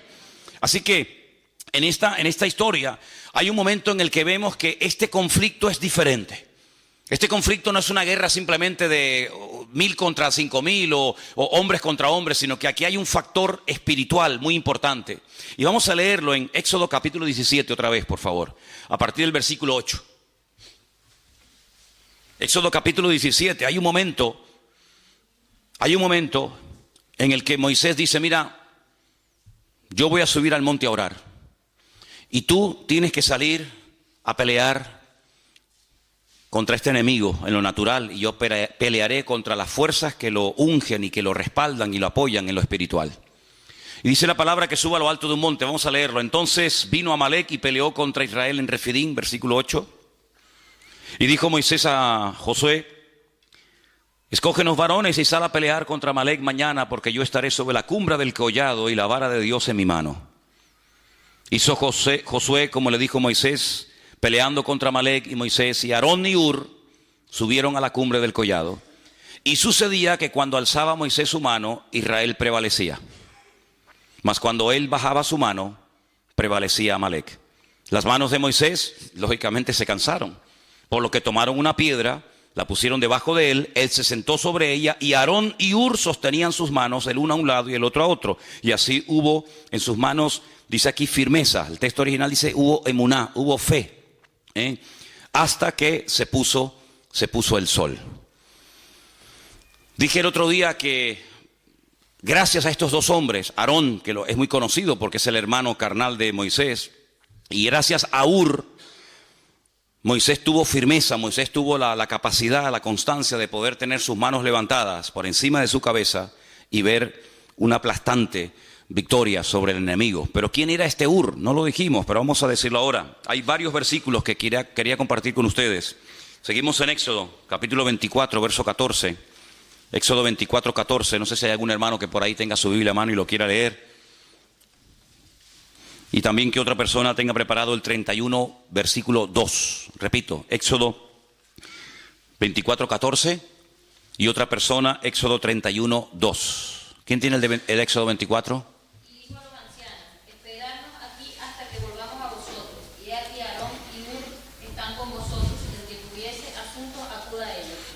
Hur, sin lugar a dudas, era un hombre muy importante dentro del pueblo de Israel, hasta el punto que Moisés, cuando se va a la montaña a orar, y se fue 40 días, le dice al pueblo, yo me voy un tiempo, pero si hay algún asunto, algún problema, algo que surja dentro del pueblo, ahí está Aarón y ahí está Hur, para que consulten con ellos. Luego, Hur no era una persona normal y corriente, sino una persona con una autoridad y con un peso espiritual, con una autoridad dentro del pueblo muy, muy importante. Es una referencia que tenemos que tener en cuenta. El segundo texto está en Éxodo 31, 2, y ahí nos da un poquito más de información sobre este personaje llamado Hur. ¿Quién lo tiene? Mira, yo he llamado por nombre a Besaleel, hijo de Uri, hijo de Hur, de la tribu de Judá. Ok, este hombre era de la tribu de Judá, y el nieto de Hur fue la persona que el Señor capacitó y usó para la construcción y el diseño del tabernáculo en el tiempo en el que el pueblo de Israel estaba peregrinando. Hay algunos comentarios que dicen y la mayoría de ellos afirman que es así, que Hur era el esposo de Miriam o de María. Saben que eran 3 hermanos, Moisés, Aarón y Miriam o María, y el marido de María atribuyen que sea Hur, ¿vale? Hay otro texto más, y está en Primera de Crónicas 2, 18 y 19, y es el último texto referente a Hur que vamos a leer. Primera de Crónicas 2, 18 y 19. ¿Los están poniendo ahí? Qué bueno. Es que no tengo ojo por la espalda de momento. A ver, ¿quién los tiene, por favor? O si lo queréis leer ahí directamente. Leerlo todos, ahí lo tenéis.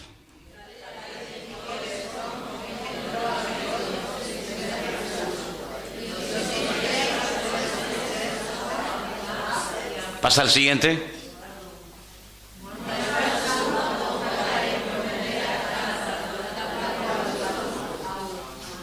Ok, hay 2 Caleb, hay 2 personajes en la Biblia que tienen el mismo nombre. Caleb, aquel que conquistó con Josué parte de la tierra prometida, ese no es el Caleb padre de Hur. Y otro Caleb que es el famoso padre de Hur. Es decir, esta persona era una persona con influencia, era una persona con autoridad, era una persona con peso. Y esta persona, junto con el hermano de Moisés, suben a lo alto de esa montaña y le sostienen las manos mientras Moisés se sienta y está orando. Sí, aquí vemos cómo aprendieron a trabajar en equipo, cómo aprendieron a colaborar. Ese famoso salmo que se dice tantas y tantas veces: mirad cuán bueno y cuán delicioso es, ¿qué? Habitar los hermanos juntos en armonía, ¿En qué se basa? ¿A qué hermano se refiere? Nosotros lo apropiamos para nosotros, ¿no? Y decimos, bueno, cuando estamos los hermanos juntos en armonía, y bueno, está bien, no es que estemos cometiendo una barbaridad, pero realmente se refiere a la hermosa compenetración y al trabajo en equipo que hubo siempre entre Aarón y entre Moisés. De hecho, en ese salmo que acabamos de citar ahora un poquito, el Salmo 133, se menciona al final del Salmo, se menciona Aarón, dice, es como el óleo sobre la barba de Aarón que desciende sobre el borde de sus vestiduras, ¿verdad? Y allí bien entonces, Aarón supo ocupar su lugar, Moisés supo ocupar su lugar, María supo ocupar su lugar, y mientras Aarón funcionó en el terreno que Dios le puso, que era de sumo sacerdote, mientras Moisés hacía la función de vocero o profeta de Dios, y mientras su hermana María, que dice que era profetisa, era una mujer que llevaba la alabanza en el pueblo de Israel, todo funcionaba a la perfección. En el momento en el que Aarón, porque generalmente Moisés no cometió ese error, pero en el momento en el que Aarón o María salían de su terreno y se querían ocupar de otras cuestiones, automáticamente habían problemas. Por ejemplo, la Biblia nos enseña que María en una ocasión dijo: ¿y por qué cuando Dios quiere hablar al pueblo, por qué siempre tiene que utilizar a mi hermano y no me usa a mí? Y en ese momento quedó automáticamente leprosa. Y dice la Biblia que la tuvieron que echar del campamento, porque la lepra es una enfermedad contagiosa que se pega. Y entonces la tuvieron que echar del campamento. Fíjate simplemente ese comentario. ¿Por qué cuando el Señor quiere transmitir una palabra, un mandamiento, una exhortación, por qué siempre habla a través de mi hermano y no me usa a mí? Bueno, pues porque a ti el Señor te está usando en otra cosa y a tu hermano en otra cosa, y no es para competir, sino es para complementarse. Y cuando tú no estás contenta con el don y con el ministerio y con el llamado y con el sitio donde Dios te ha puesto, estás abriendo la puerta, en este caso, a una tremenda enfermedad. Por eso en estos días, bueno, esto que has dicho de las enfermedades, de los distintos miembros del cuerpo, bueno, yo dije que hay enfermedades, como dice por ejemplo Proverbios, que trae dolencias a los huesos, pero muchas enfermedades de la piel, muchas enfermedades cutáneas, cuando tú vas a los libros del Antiguo Testamento, son producidas por una incorrecta forma de hablar, ¿vale? Entonces vimos cómo la palabra perdón y la palabra enfermedad en hebreo es la misma, aunque se pronuncia un poquito diferente, porque hay una relación entre algunas enfermedades y una falta de perdón o una mala actitud o una forma incorrecta de hablar, ¿verdad? Cuando Aarón no está contento con su posición como sumo sacerdote y en vez de él ejercer su función le da demasiado libertinaje y demasiada rienda suelta a sus hijos, se produce un caos y un desastre en el campamento hasta el punto que la Biblia dice que se tiene que abrir la tierra y tragar y murieron sus hijos, y el Señor le dijo: y dile a Aarón que no llore por la muerte de sus hijos, y le prohíbo ir al funeral y al entierro de sus hijos. Y es una cosa tremenda, porque cuanto más arriba uno sube, cuanto más autoridad y cuanto más peso espiritual tiene una persona sirviendo al Señor, lógicamente más serán las exigencias que el Señor le pide de ellos. Yo siempre he dicho, no es lo mismo, y lo digo esto de verdad con todo respeto, ¿no? Es lo mismo que usted venga a la iglesia y se siente y se vaya y no pasa nada. No es lo mismo que un pastor, no es lo mismo que uno que está en alabanza, no es lo mismo que una maestra de escuela dominical. A esos hay que exigirle no mucho, sino todo. ¿Por qué? Porque tienen que ser ejemplo a la congregación. Una maestra de escuela dominical tiene que llegar primero que los alumnos. No van a llegar los niños primero que su maestra. Cuando hay un campamento de niños, los primeros que tienen que estar dando el callo, ¿quiénes son? Las maestras de la escuela dominical. Y si no, quédese usted en su casa o dedíquese a otra cosa. Pero las maestras de la escuela dominical tienen que ser las primeras. Y si usted no quiere ser la primera, usted no vale para maestra de escuela dominical, valdrá para otra cosa. Y yo como pastor, pero no me exija mucho, hermano. Yo un día vendré y otro día no. Imagínense. Oye, ¿quién va a predicar hoy? Bueno, tenía que predicar Manolo, el pastor, pero no va a venir porque dice que está un poco desanimado. ¿Cómo? No, que dice que le dolía la cabeza. Es que a mí no me puede doler nunca la cabeza. De hecho, yo empecé a predicar con dolor de cabeza, ya se me quitó. ¿Por qué? Porque el Señor, cuando usted quiere servir al Señor, el Señor dice: ¿tú me quieres servir? Ok, vente para acá. Pero también te voy a exigir más. Porque el viento donde pega más fuerte es arriba, en la copa del árbol y no en las raíces. Y allí donde el Señor pone a algunas personas, pero también la exigencia lógicamente será mayor. Entonces, Aarón entendió que su función no era la de profeta, sino la de sumo sacerdote, y cuando lo entendió y ocupó su lugar, miren esos hermanos, qué armonía hay entre ellos, cómo no va a haber bendición y vida eterna, y cómo no va a derramar el Señor su unción y su gracia cuando están los hermanos juntos en armonía. Pero cuando están juntos pero separados y revueltos, se va la bendición de Dios. ¿Cuántos dicen amén? Entonces nosotros tenemos que partir de la base de que nuestra forma de hablar, y tienes que salir de este retiro con esto en la cabeza: tú no puedes hablar de cualquier manera, porque la forma como tú a partir de hoy hablas o hables, eso va a marcar una diferencia en el mundo espiritual. Esta palabra prevalecía.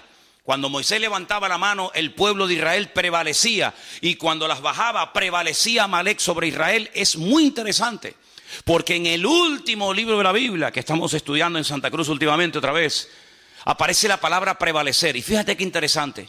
Dice que cuando los santos oraban en la tierra, es decir, cuando se dirigían al Señor, cuando clamaban al Señor, los ángeles en el cielo prevalecían contra los demonios.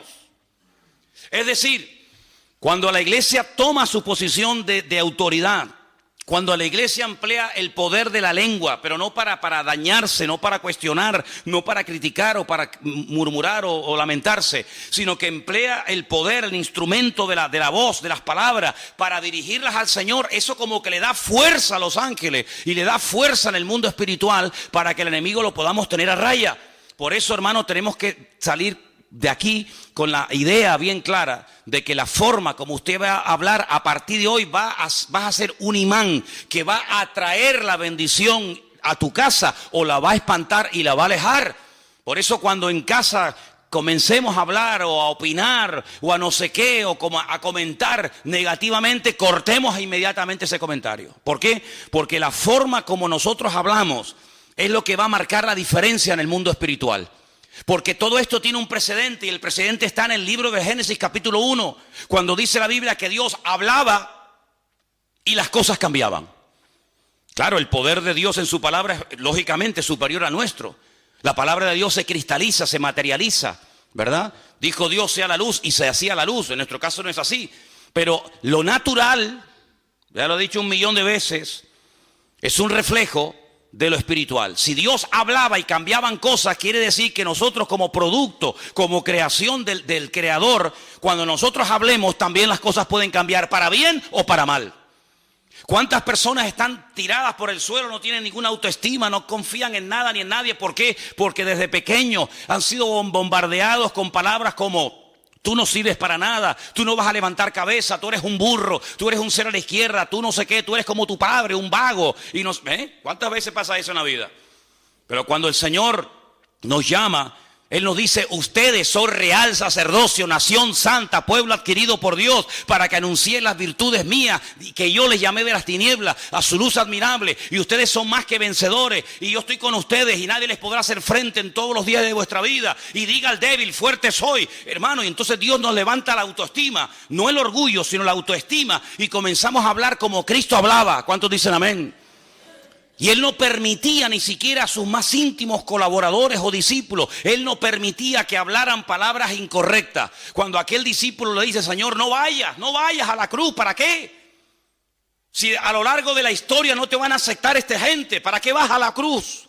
Y el Señor le dijo, apártate de mí, Satanás, porque no estás poniendo la mira en las cosas de Dios, sino que te está dejando influenciar demasiado, excesivamente por las cosas de los hombres. Tienes una visión muy corta, ves a muy corto plazo. Pero hermano, nosotros tenemos que sembrar en fe. ¿Y cómo se siembra en fe? Con la palabra. Dios me va a bendecir, Dios me va a prosperar, yo voy a ser una persona usada, Dios me va a bendecir, Dios va a abrir puertas. Y dirá, bueno, pero esto es autosugestión, llámelo como quiera. Pero esa es la forma como el Señor quiere que nosotros hablemos. ¿Cómo estás? Bueno, aquí aguantadito. ¿Cómo que aguantadito? ¿Cómo estás? Y dicen algunos, bueno, tirando. ¿Tirando qué? Piedra estás tirando. ¿Cómo estás? Bueno, aquí echando días para adelante. Sí, las expresiones son múltiples y variadas. Hay para todos los gustos y colores. ¿Cómo estás? En victoria. ¿Cómo estás? Bendecido. ¿Cómo estás? Triunfante y glorioso. ¿Por qué? Porque todo lo puedo en Cristo que me fortalece. ¿Cuántos dicen amén? Así como tenemos que hablar, hermanos. Así como tenemos que hablar, hombre. Gloria a Dios. Dejemos esas expresiones a los del mundo. Dejémoslos que ellos hablen así. Quieren hablar así, que hablen así. Así les va. En el rastro que tenemos en Santa Cruz hay un chico que todos los días viene y siempre le pregunto lo mismo. Ya sé la respuesta. Es como ¿cómo era? La erotesis. La erotesis, ¿qué era? Hacer una pregunta que ya sabe la respuesta. Esa figura de dicción. Le digo, ¿qué? ¿Cómo estás? Y yo dentro digo, aguantadito. Y al segundo dice, aquí aguantadito. Él siempre dice lo mismo.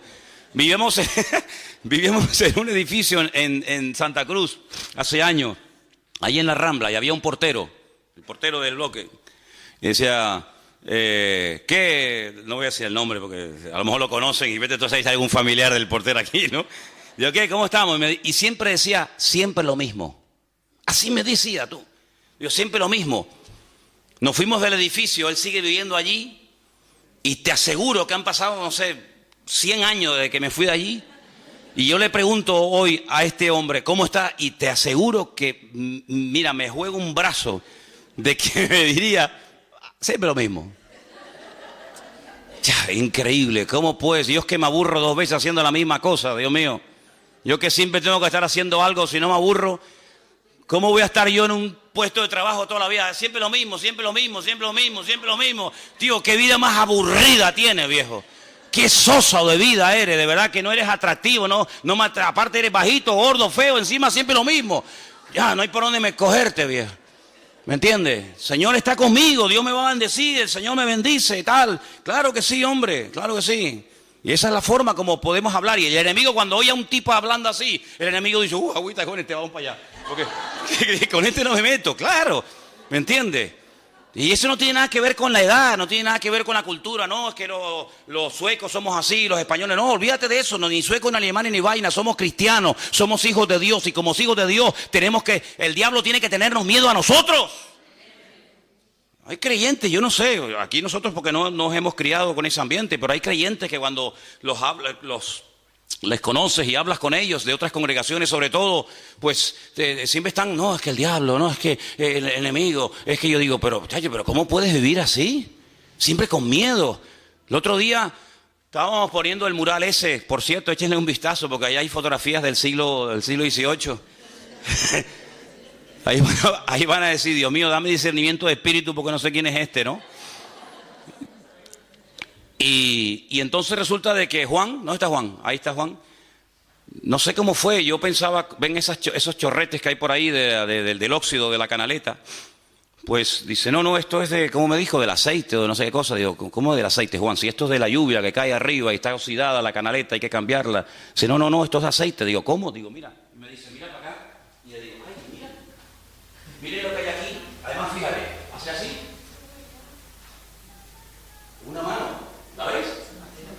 Yo digo, dice, no, hay aquí, hay allí, hay... Y entonces resulta de que en el cuarto de las... ¿Cómo es? En el cuarto donde duermen ustedes, las puertas son blancas, las puso unas puertas preciosas. Y el otro día estaba en la habitación, ahí creo que estaba hablando con Margarita, y veo en la puerta una mano.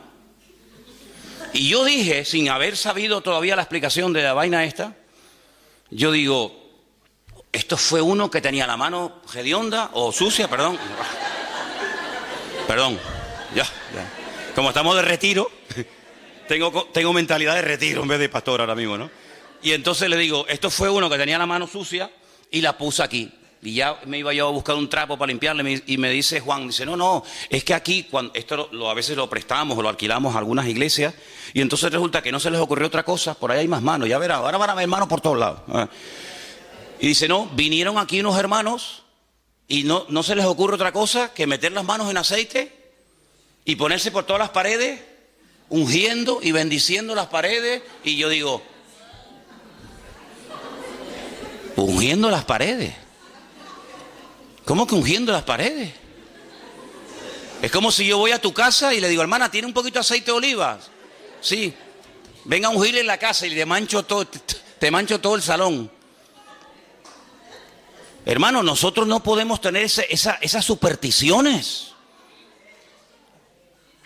Yo me acuerdo, hace años había aquí un matrimonio en el Toscal, que fuimos un día a su casa y lo veo con un bote de aceite ungiendo la jaula del canario. Mi madre, no les digo mentiras, era verdad. Y le digo, ¿pero qué está haciendo? Y dice, no, es que el canario últimamente está haciendo unos ruidos raros. Digo, ¿estará fónico? ¿Habrá aprendido el cántico? Digo, ¿pero cómo va a ungir usted la jaula de un canario, hombre? Con lo caro que está el aceite, hombre.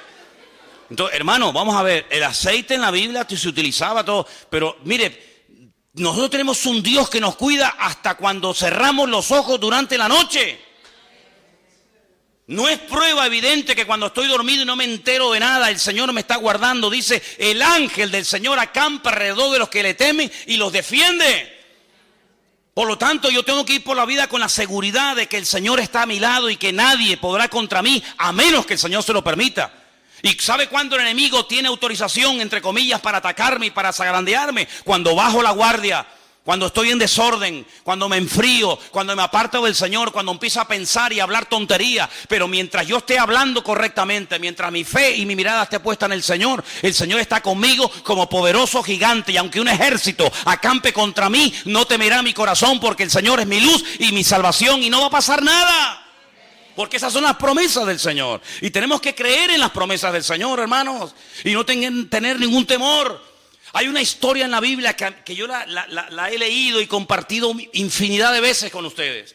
Y es esa historia cuando el profeta Eliseo está en una casa. Y resulta de que le dicen al enemigo, le dicen al ejército contrario, tú sabes por qué tú pierdes todas las batallas. Tú sabes por qué todas las estrategias te salen mal. Tú sabes por qué cuando vamos a atacar por un lado nos están esperando. Y cuando dice, bueno, pues ataquemos por el otro lado, nos están esperando. ¿Tú sabes por qué? Dice, no. Dice, porque en Israel hay un varón de Dios. Y lo que tú hablas en secreto, Dios se lo revela a él. Así que da igual si lo vas a atacar por la derecha, por la izquierda, por arriba, por abajo, de noche o de día. Todo te va a salir mal porque el Señor pelea con esa gente. Y este general o este rey dice, pues matemos a este hombre. Matemos a este hombre y se le acaba la fuente de información. Dice, vamos. Dice la Biblia que rodearon toda la casa del profeta Eliseo y no venían para contarle el cuento de Caperucita Roja, hermano. Venían para matarlo. Y entonces Eliseo tenía un colaborador, un ayudante, llamado Giesi. Nombre más feo. Así se llamaba, Giesi. Y Giesi sale fuera y cuando levanta la mirada, vio toda la casa rodeada de soldados que venían a matarlos. Y se mete para adentro muerto de miedo y dices, de aquí no salimos. Estamos rodeados de enemigos. Este es el último día de nuestra vida. Y el profeta Eliseo sale afuera, mira así, dice, tranquilo, no te preocupes. Más son los que están con nosotros que los que vienen contra nosotros. Y ese quiere un pedazo de carne, porque era carne. Le dice, ¿quién está con nosotros? Si hasta el perro salió corriendo. ¿Quién está con nosotros? Dice, Señor, abre los ojos para que vea. Y dice que cuando el Señor le permitió ver con los ojos de la fe, dice que vio millones de ángeles, la gloria del Señor estaba rodeando la casa y le dijo, yo te lo dije, aunque tú no lo veas porque tu forma de hablar impide que la revelación de Dios venga a tu vida. Tú no te das cuenta que hay una protección sobre nosotros. Y no solamente hay una protección personal, sino mira ahora, Señor, en el nombre de nuestro Dios, del Dios de Abraham, el Dios de Isaac y el Dios de Jacob, haz justicia. Y todos los que venían contra ellos se quedaron ciegos. Y tuvo que ir a Eliseo y le dijo, ¿a quién vienen a buscar? Dice Eliseo, ven que yo les llevo. Y hace así, los llevó a todos y los sacó fuera de la ciudad. Y le dice, ahora abren los ojos y que se manden a mudar todos estos. Ese es nuestro Dios, hermanos, un Dios que nos ha prometido siempre protegernos, sanarnos, bendecirnos, restaurarnos, ayudarnos. No hay nada que el Señor no pueda hacer en nuestra vida, pero necesita, entre comillas, que nosotros aprendamos a ocupar nuestro lugar y hablar adecuadamente. ¿Cuántos dicen amén? En cierto sentido podemos colaborar, sí, podemos colaborar. En este caso era con Moisés, pero podemos colaborar incluso con personas necesitadas que podemos ayudarles a que depositen su fe y su confianza en el Señor. Vamos a ir al Evangelio según San Mateo, Marcos. Que Dios bendiga a nuestro hermano Marcos, amén. Gloria a Dios. Marcos capítulo 2. Es una historia, un mensaje muy conocido, donde vemos cómo nosotros en un momento determinado podemos ayudar a otras personas, hasta ayudarles a crecer y que esas personas después caminen solas. Marcos capítulo 2, versículo 1 dice que Jesús entró otra vez en Capernaum. La palabra Capernaum es Cafer-Naum. Cafer en hebreo significa pueblo. Naum es el nombre del profeta Naum. Entró al pueblo del profeta Naum. Y después de algunos días se oyó que estaba en casa. E inmediatamente se juntaron muchos, de manera que ya no cabían ni aún a la puerta y les predicaba la palabra. Entonces vinieron a él unos trayendo a un paralítico que era cargado por 4. Pobre paralítico, no podía moverse, aunque quisiera, no podía. Estaba ahí inmóvil. Y como no podían acercarse a él a causa de la multitud, descubrieron el techo de donde estaba y haciendo una abertura bajaron el lecho en el que yacía el paralítico. No dijeron, bueno, mira, venimos otro día, hay demasiada gente, esto es un follón de gente, esto es imposible. No, la fe no conoce obstáculos, la fe supera los obstáculos. La fe no se amedrenta ante el no se puede, el que no sabemos. No. Si no podemos por la ventana, por la puerta. Y si no por la puerta, por el techo. Y si no, hacemos un túnel y lo metemos por abajo. Pero de aquí no nos vamos porque esta es la oportunidad que hoy Dios nos está dando. Entonces vamos a subirnos al techo. Es que nos van a criticar, que me da igual. Hemos venido con una necesidad y de aquí no nos vamos hasta que veamos la gloria de Dios.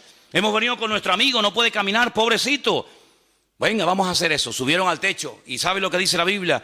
Que comenzaron a quitar allí, los techos eran como de paja, eran como de hojas de palmera. Y entonces de repente dice, uy, ¿esto qué es? Miren lo que dice, versículo 5. Al ver Jesús, ¿la fe de quién? ¿Y la fe del paralítico dónde está? No sabemos si tenía o no tenía fe. En ese momento el hombre estaba tan mal, tan desanimado, tan hundido, que dependía de otras personas. Así nos pasó a nosotros. ¿Verdad? Cuando vinimos al Señor, alguien nos llevó, alguien nos habló, dependíamos de alguien.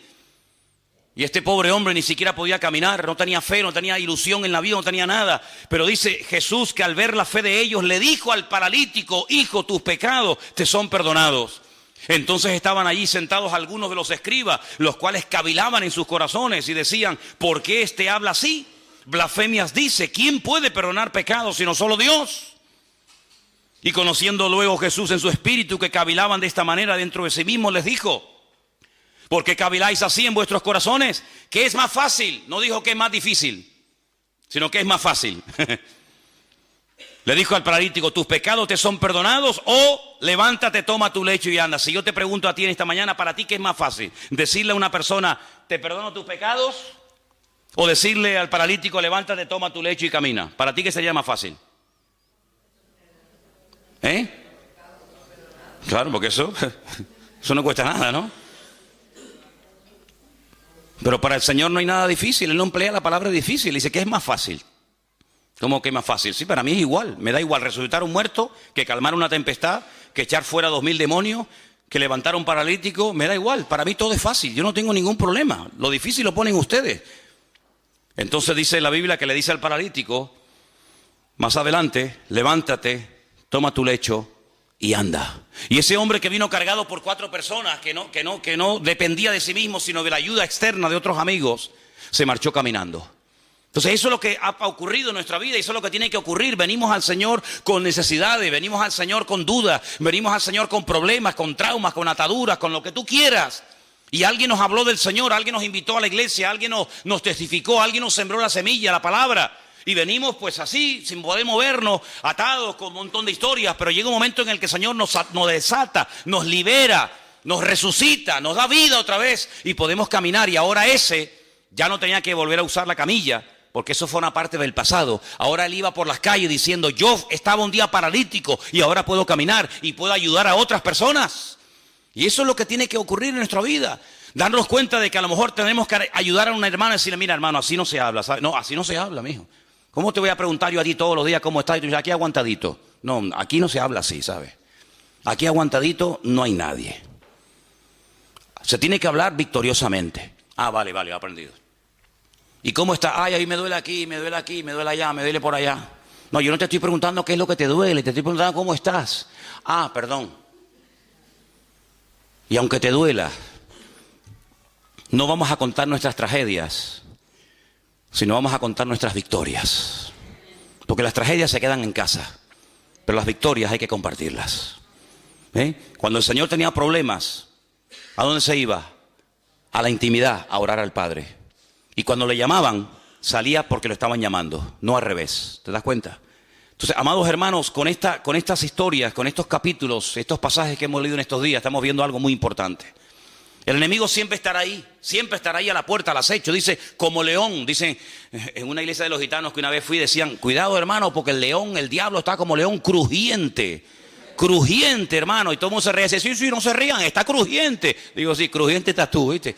Crujiente como león crujiente, ves rugiente. Bueno. Pero ¿saben una cosa, queridos hermanos? El enemigo siempre ha estado ahí. El enemigo tiene más años que la iglesia. El diablo tiene más años que todos y cada uno de nosotros. Pero el Señor dice en la Biblia que lo ha vencido. Lo ha derrotado una vez y para siempre. Entonces, ¿por qué está suelto? ¿Por qué sigue tentándonos? ¿Por qué sigue complicándole la vida a las naciones? ¿Por qué sigue hurtando, matando y destruyendo? Porque es un condenado a muerte que está gozando temporalmente de libertad condicional. Estás condenado, pero te dejo un poquito de cuerda. Y como es un ser tan maligno y tan perverso que nunca va a cambiar, porque no quiere cambiar, todavía sigue haciendo de las suyas. Pero ya no tiene ningún poder ni tiene ninguna autoridad sobre tu vida. Es decir, que ahora el Señor dentro de ti y contigo te da la fuerza y la capacidad para decirle, ahí te quedas quieto y ya no me vas a molestar nunca más. Y a partir de ahora el que me vas a tener miedo eres tú a mí. Y ándate con ojo que te voy a dar una que te vas a enterar. Así declara, amigo. Ahora, no, es que el diablo me tentó, es que el diablo me atacó, es que el diablo no sé qué. Y el diablo dice, venga, sigue. Aquel amigo que tenía yo que le dije, mira, mijo, o tú cambias o yo te cambio como sea. Veía pasar una gaviota. En Galicia hay millones de gaviotas, hermano. Veía pasar una gaviota y decía, ¿qué me quieres decir, Señor? ¿Te va a decir, Señor, te doy una gaviota, viejo? Se le caía la cuchara. Cuchara, cu. Alguien está hablando de mí. Pues tú no puedes ir así por la vida, hermano. Cuchara, tenedor, y el día que se te caiga la plancha, ¿qué dice? No, aquí está la palabra. Y aquí está lo que el Señor quiere decirte a tu vida. Si tú te agarras al Señor y por la mañana, a ver, ¿qué me tienes que decir, Señor? Antes de poner el WhatsApp, a ver cuántos WhatsApp tengo. Yo, 27. Como coges el WhatsApp de pero te vuelve loco. Apágalo un momentito. Señor, ¿qué me quieres decir? Y te levantas por la mañana y dice, nadie te podrá hacer frente en todos los días de tu vida. Yo, chiquito día voy a tener hoy. Te levantas por la mañana, no tengo trabajo, a ver, vamos a poder, no, podemos salir con otro, no me interesa, acá vamos a poner aquí, el Señor y mi pastor, nada me faltará, gloria a Dios, hoy voy a tener un día victorioso. si tú te acostumbras a romper esos hábitos de miseria y comienzas a sembrar fe y comienzas a vivir en fe, vas a comenzar a vivir diferente. ¿Sabes por qué? Porque tienes un Dios diferente, tienes el Dios todopoderoso, el Señor de señores y el Rey de reyes. Y hoy no termina el retiro, hoy empieza. Hoy no termina, hoy empieza en tu vida el resultado de lo que aquí se ha enseñado. Porque de nada sirve haber estado aquí, gloria a Dios, aleluya, ¿verdad? Si después volvemos otra vez a igualar. No, hoy empieza el retiro. Para mí hoy termina. Yo ya hoy terminé, ya se acabó. Bueno, me queda todavía la de la tarde. Pero el retiro empieza hoy para ti. Cuando llegues a tu casa, tus hijos, tu esposa, tu marido, tus hermanos te tienen que oír hablar y vivir de una forma diferente. Porque el Señor nos va a llevar de victoria en victoria y de gloria en gloria. Pero te va a llevar si tú quieres ser llevado por ese camino. Vamos a orar en esta mañana, hermano. Cierra tus ojos donde estás. Bendito sea el Señor. Ahí donde tú estás, tienes hoy que decirle al Señor con tus propias palabras: yo hago pacto contigo, Señor. Yo me comprometo delante de ti, Señor, en esta mañana a hablar diferente, a comportarme de una forma diferente. Yo me comprometo, Señor, a partir de hoy a no quejarme, a no lamentarme, a darte gracias a Dios hasta por la almohada que uso para dormir, Señor. El poder estar aquí en esta mañana es un privilegio, pero es una responsabilidad también, porque el conocimiento nos compromete. Y también queremos aprovechar este momento, estamos todos aquí tranquilos y en oración, para orar por José Gregorio, Nuria, por el papá de José Gregorio que está en el hospital, nuestro hermano Nicasio, y también por Gabriela, que se encuentra ingresada desde el día de ayer. Queremos orar ahora por ella. Por favor, vamos a unirnos en oración. Vamos a orar. Pedir la bendición de Dios para estas vidas. Aleluya. Nuestra vida está en las manos de Dios. Y ni una hoja de un árbol se cae sin permiso del eterno Dios. Por lo tanto, todo lo cuanto acontece en nuestra vida, si le amamos y le obedecemos y vivimos en orden y en santidad, todo ayuda para bien. Todo. No tengo miedo ni a lo que viene, ni a lo que va, ni a lo que dicen, ni a lo que no dicen, porque el Señor tiene el control 100% de mi vida. Pero para que esto fluya, para que fluya la bendición, para que fluya el toque del Señor en mi vida, yo tengo que estar alineado 100% con Dios, en línea con Él, sin apartarme ni a diestra ni a siniestra. Y por eso en esta mañana nos unimos contigo, nos alineamos contigo, Señor. Y desde aquí bendecimos a Gabriela en el hospital ahora mismo, Señor. Sé tú con ella, Padre. Sé tú con ella, Padre. Que sienta tu presencia, tu caricia sobre su vida ahora mismo, Dios mío. Oramos por nuestro hermano Nicasio. Tócalo, Dios, allí en el hospital donde él se encuentra, Padre. Él te ha servido durante muchos años de su vida. Y pido que ahora, Señor, tú lo visites conforme a tu voluntad. Fortalece a la familia, a José Gregorio, a su esposa Nuria, su madre.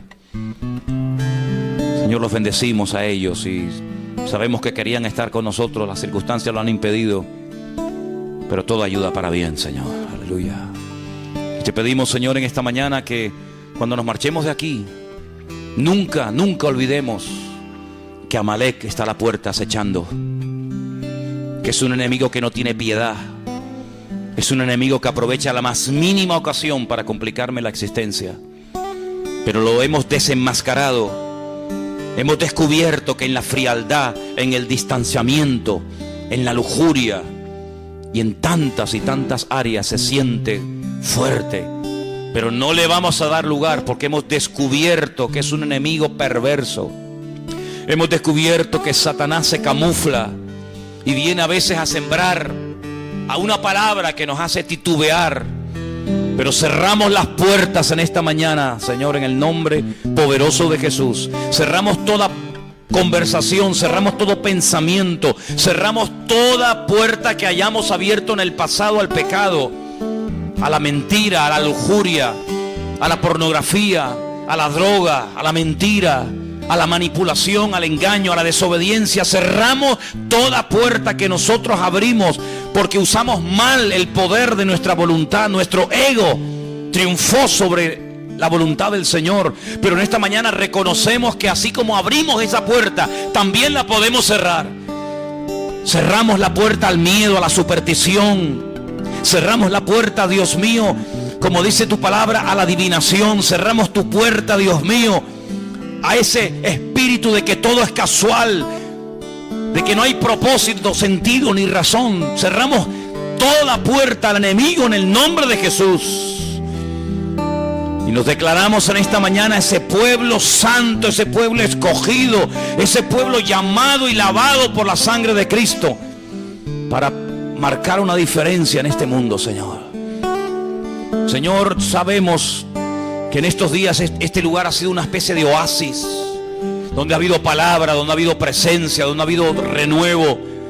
Sabemos que volvemos a nuestras casas, volvemos a nuestros barrios, volvemos a nuestras ciudades donde hay lujuria, perversión, libertinaje y carnalidad y tantas barbaridades. Pero nosotros no nos vamos a dejar afectar por el ambiente, porque, Señor, tu palabra nos dice que tú estás con nosotros y ellos tendrán que convertirse a ti y no nosotros a ellos. Renunciamos a todo deseo, a toda inclinación de la carne a pecar. Renunciamos en el nombre de Jesús a todo deseo de volver atrás, como la mujer de Lot, que quiso mirar atrás mientras huía y quedó petrificada, inservible para nada. Nosotros no queremos ser gente petrificada, gente religiosa, gente que sabe pero no vive, gente que conoce pero no practica. No, Señor, renunciamos a esa doble moral, a esa doble vida. Y en el nombre de Jesús declaramos la victoria de nuestro Señor. Tú eres el derrotado, tú eres el vencido, tú eres el que ha sido humillado. Nosotros en el nombre del Señor nos levantamos y somos cabeza y nunca más haremos cola. Siempre estaremos arriba y nunca abajo, porque tú lo has querido así, Señor, y a nosotros nos alegra el plan que tú tienes para nuestra vida. Aleluya. Toda la gloria sea para nuestro Dios. Santo es el Señor, eterno nuestro Dios. Aleluya, bendito seas. Santo, santo eres tú, Señor. Toma la mano de la persona que está a tu lado. Vamos a orar en esta mañana los unos por los otros, ¿sí? Vamos a orar los unos por los otros, ministrarnos, bendecirnos. Ora por ese hermano, por esa familia. Vamos a estar orando todos en esta mañana, unos por otros, en el nombre de Jesús. Derrama bendición, Señor, en este lugar. Derrama bendición sobre tu iglesia, Dios mío. Aleluya, aleluya. Sí, Señor. Sí, Señor. Oramos todos esta mañana delante del trono de la gracia. Oh, Cristo Jesús, santo, santo.